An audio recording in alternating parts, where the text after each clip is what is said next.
እኔ ከመታሰሬ በፊት ሁለት ነገር እየመጣ እንደሆነ እርግጠኛ ነበር። ወይ ገደላለሁ ወይ ታሰራለሁ። ሰውየውን ፍለጋ የጀመርኩት ከወራት በፊት ነበር። በቅርብ ያውቁታል፣ ቤተኛ ናቸው፣ ወዳጆቹ ናቸው ወደሚባሉ ሰዎች ደዋወልኩ። ነገር ግን ያንዳቸውን ሙከራ አልተሳካልኝም። አንድ ሌሊት ድንገት ከተኛውበት ብድግ ብዬ የአሜሪካን ድምፅ ሬዲዮ ባልደረባ ወደ ሆነችው እንደ ታናሽ እህቴ ወደማያት ጋዜጠኛ ስልክ መታው። እገሌን ፈልጌ ነበር አልኳት በቀጥታ። አድራሻውን ታውቂዋለሽ? ከደቂቃዎች በኋላ ስልክ ቁጥር ሰደደችልኝ። ዛሬ ተሳካልኝ። ናይሮቢ ኬንያ ላይ ያገኘሁት። ባለፉት 10 ዓመታት በኢትዮጵያ የፖለቲካ ሂደት ውስጥ ግንባር ቀደም ከሚባሉት የሀገራችን ፖለቲከኞች መሃል አንዱ ሆኖ ይጠቀሳል። አድናቂና ነቃፊዎቹ መሳ ለመሳ ናቸው። በርካታ ደጋፊዎች ያሉትን ያህል የሚቃወሙት፣ የሚጠራጠሩትና ዛሬም ድረስ በአይነ ቁራኛ የሚከታተሉት ጥቂት የሚባሉ አይደሉም።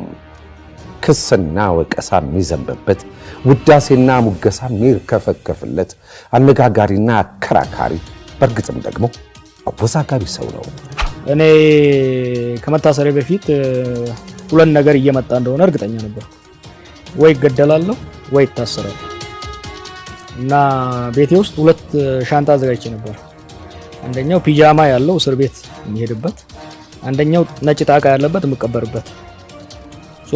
ከሁለት አንዱ እየመጣ እንደሆነ ግልጽ ነበር። ጃዋር መሐመድ ስለ ትናንቱ እናወሳለን፣ ስለ ዛሬው እናነሳለን፣ ስለ ነገው እንወያያለን። ጤና ይስጥልኝ፣ እንደምን ሰምታችኋል?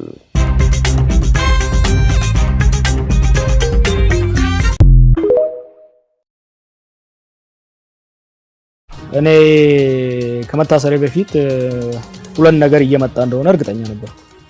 ወይ ገደላለሁ ወይ ታሰራለሁ። ሰውየውን ፍለጋ የጀመርኩት ከወራት በፊት ነበረ።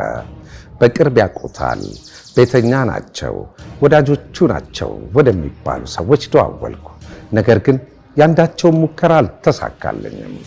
አንድ ሌሊት ድንገት ከተኛውበት ብድግ ብዬ የአሜሪካን ድምፅ ሬዲዮ ባልደረባ ወደ ሆነችው እንደ ታናሽ እህቴ ወደማያት ጋዜጠኛ ስልክ መታው። እገሌን ፈልጌ ነበር አልኳት በቀጥታ።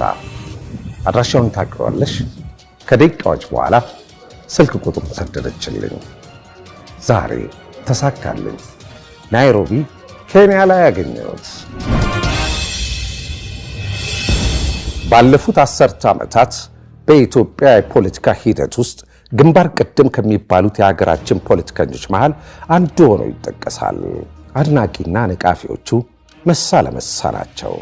በርካታ ደጋፊዎች ያሉትን ያህል የሚቃወሙት፣ የሚጠራጠሩትና ዛሬም ድረስ በአይነ ቁራኛ የሚከታተሉት ጥቂት የሚባሉ አይደሉም።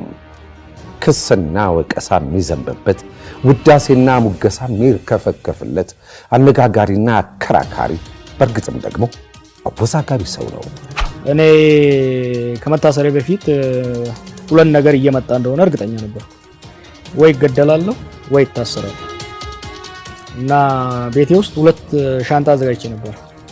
አንደኛው ፒጃማ ያለው እስር ቤት የሚሄድበት፣ አንደኛው ነጭ ጣቃ ያለበት የምቀበርበት። ከሁለት አንዱ እየመጣ እንደሆነ ግልጽ ነበር። ጃዋር መሐመድ ስለ ትናንቱ እናወሳለን፣ ስለ ዛሬው እናነሳለን፣ ስለ ነገው እንወያያለን። ጤና ይስጥልኝ፣ እንደምን ሰምታችኋል?